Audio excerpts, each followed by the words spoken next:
Hi, and welcome to episode 4 of Mindful Pulses. Today we're going to be talking about a subject that is very literally dear to my heart, the cold. The cold is a great teacher.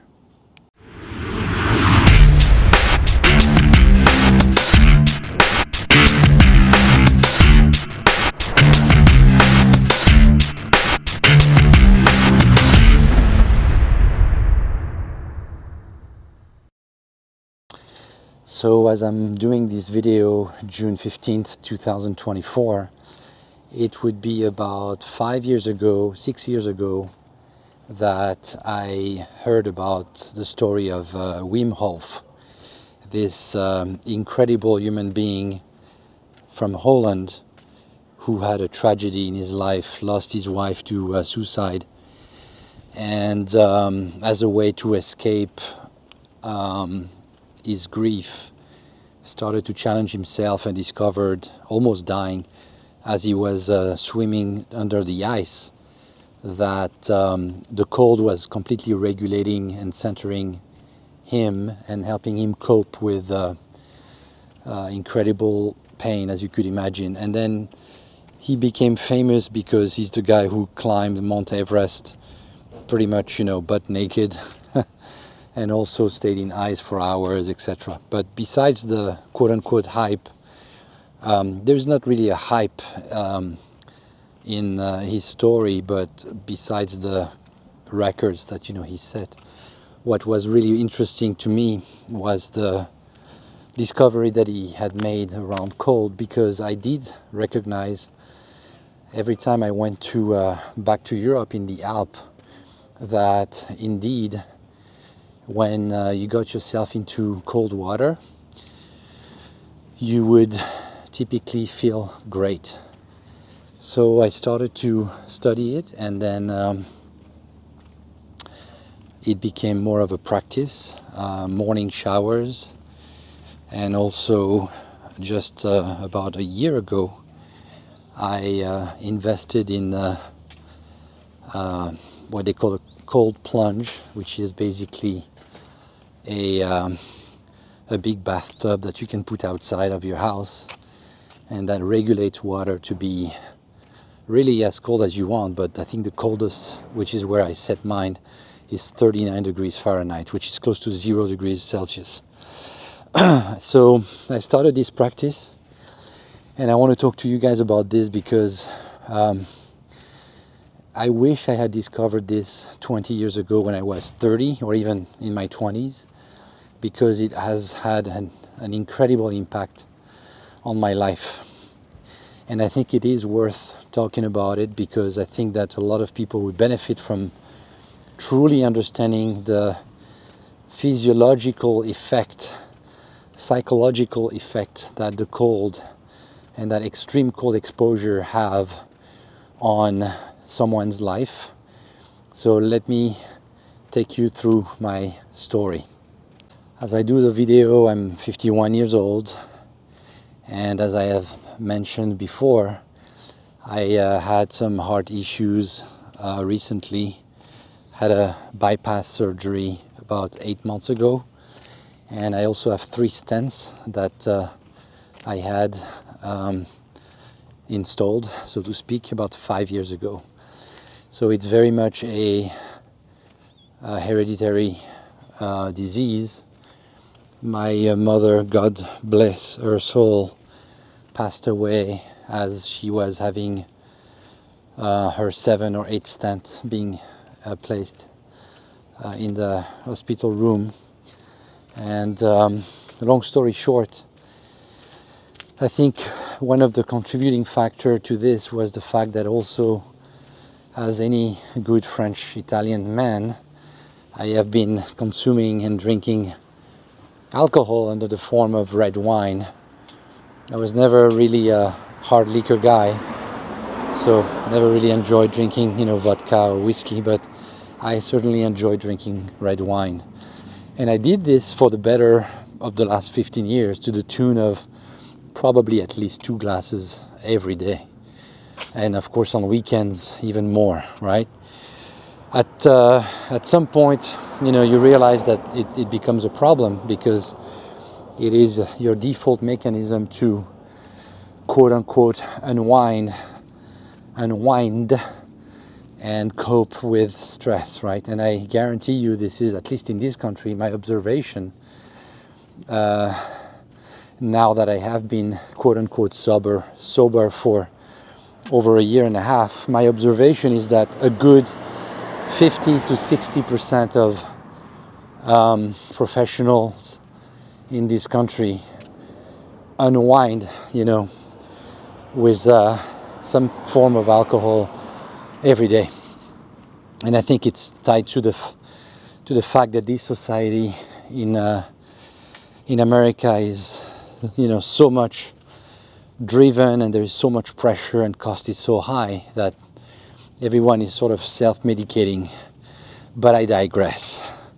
Let me continue my story about the cold. The cold, which again, after reading and watching the videos from Wim Hof and his whole breathing exercise, really entered my life 5-6 years ago with the cold shower that I would take in the morning. And I think what it did to me is that it helped me anticipate and manage, stress. Because when your entire body is in a 40 degree, 39 degree water, it basically believes that it's about to die. So there is no more stressful situation. But moreover, for me, what it has done is that it has really completely recentered the way I was living and completely removed any kind of dependency on alcohol, for example. And that is, to me, quite a miracle, because if you have been drinking wine or any kind of alcohol for many years, you know, as I do, how difficult it is. It's one of the toughest habits to quit, right? I've never done any drugs, but alcohol and red wine certainly was a part of my life for a very, very long time. In fact, I think the wine lobby made us believe that alcohol and red wine in particular was good for the heart, which is a complete nonsense, complete bullshit.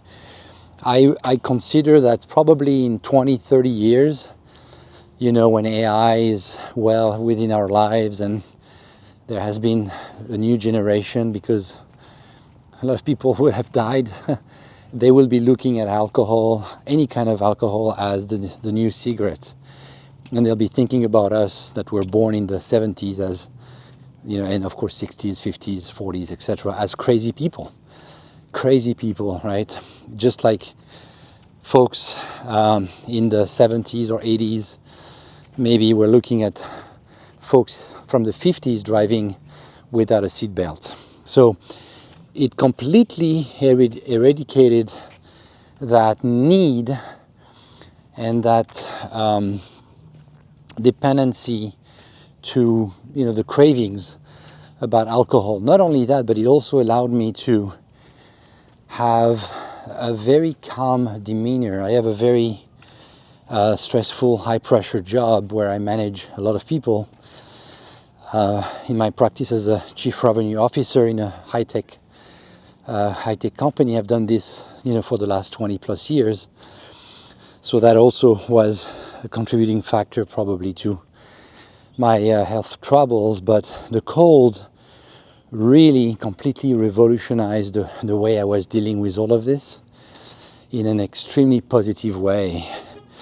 And when you look at the research, one of the key things that is happening, besides, of course, the fact that you are burning brown fat and all that good stuff, is that it really slows down your heartbeats. It creates a lot of ways for capillaries to become more efficient and bring more oxygen to your heart. And it gives you a huge boost of dopamine to the tune of, I think it's 400 or 500%. And that dopamine lasts and stays with you for a good, 3 hours, maybe 4 hours. So that's on the physical side. The mental side really it's incredible because it also gives you an ability to become tough, but tough in a way that is zen-like, in a way that is remarkably collected.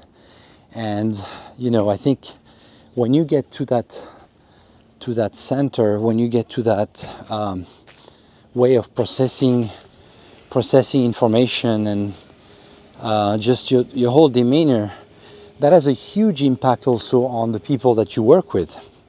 So it's been an extremely beneficial way for me professionally, and the fact that I completely stopped drinking any kind of alcohol for now about 18 months, and there will be another video about this, but one of the remarkable benefit of not drinking any alcohol was much better sleep, the ability to recall your dreams, which I think is really nice, because we all dream, we know that, we have to dream, but a few of us remember our dreams, right? And maybe that's the romantic side of me, but I want to believe that the dreams that we have are a way for us to communicate with the other side, if you catch my drift.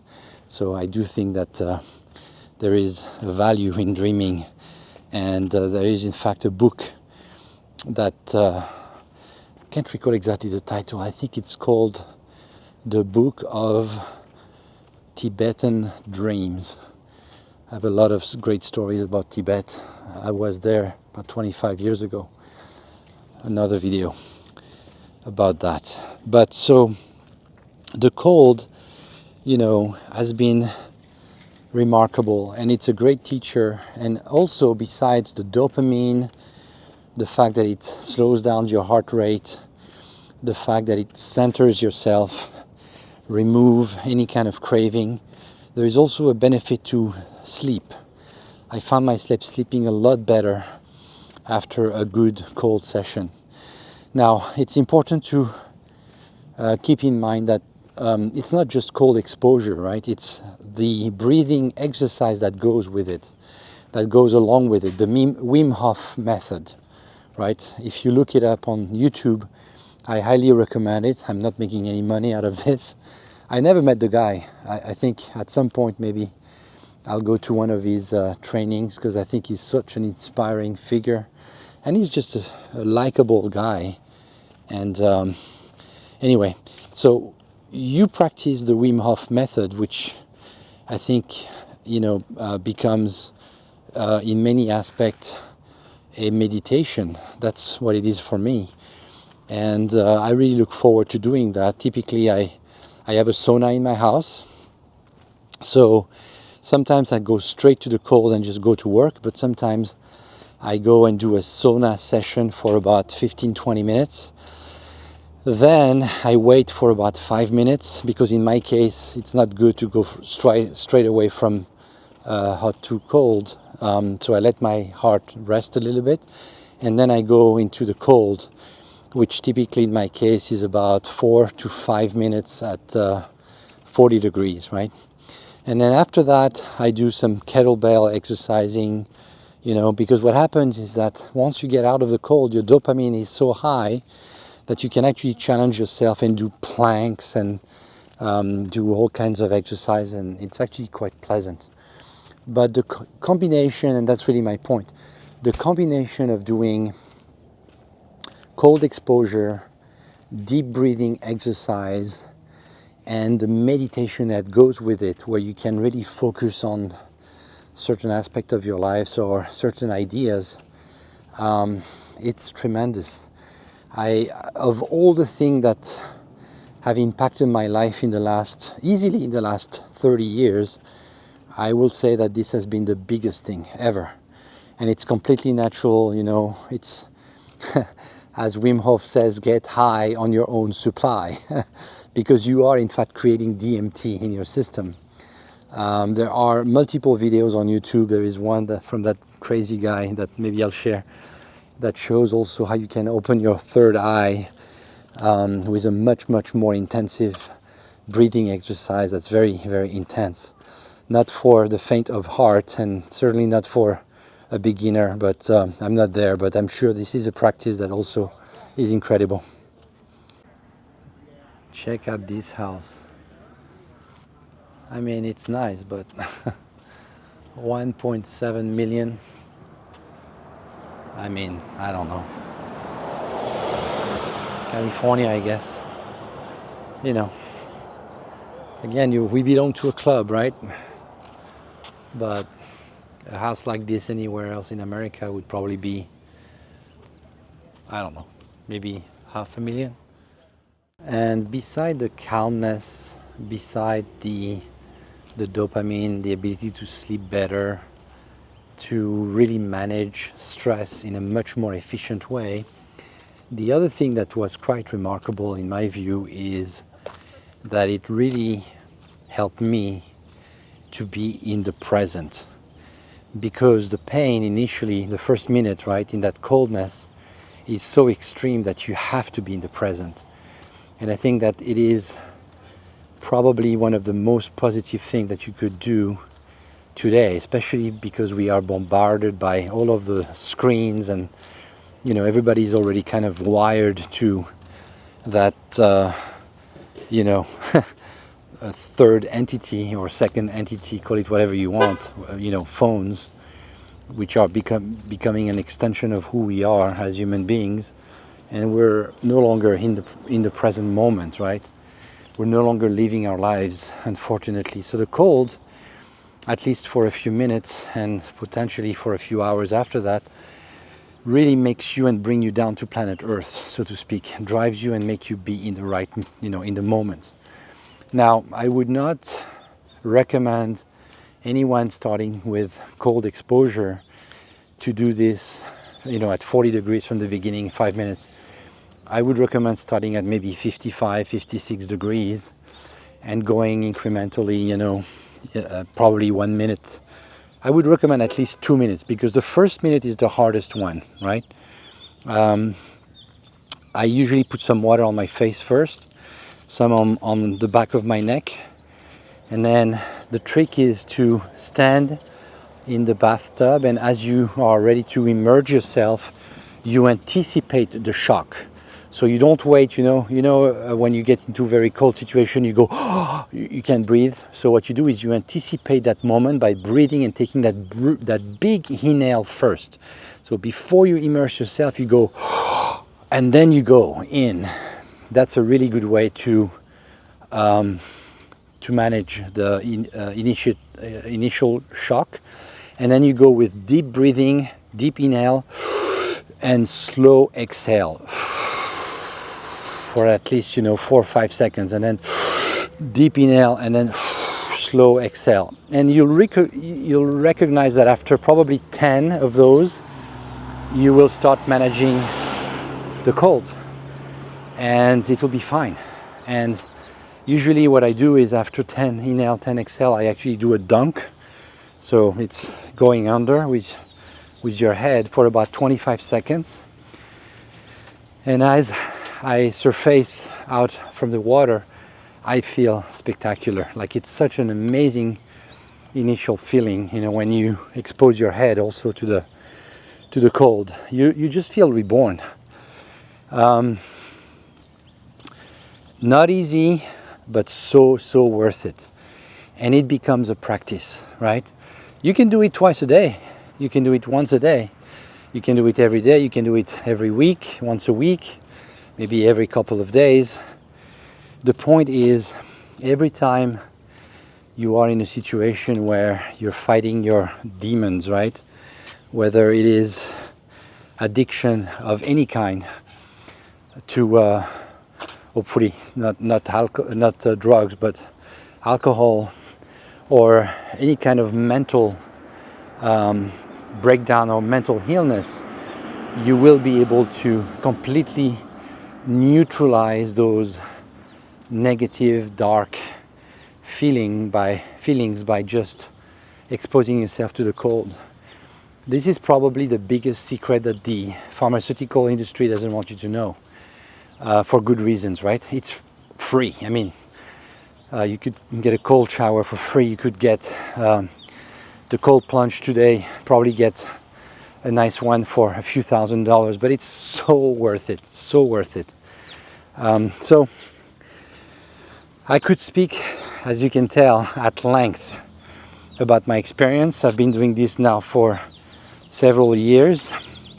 I will continue to do this. I know this has been a boon to my life, and I recognize that it's not for everybody, but I'm kind of an extreme guy as well. So, you know, when I do something, I do it to the extreme, but in that case, it has proven to be incredibly beneficial to my life. So I will leave you with that. Plenty of videos about Wim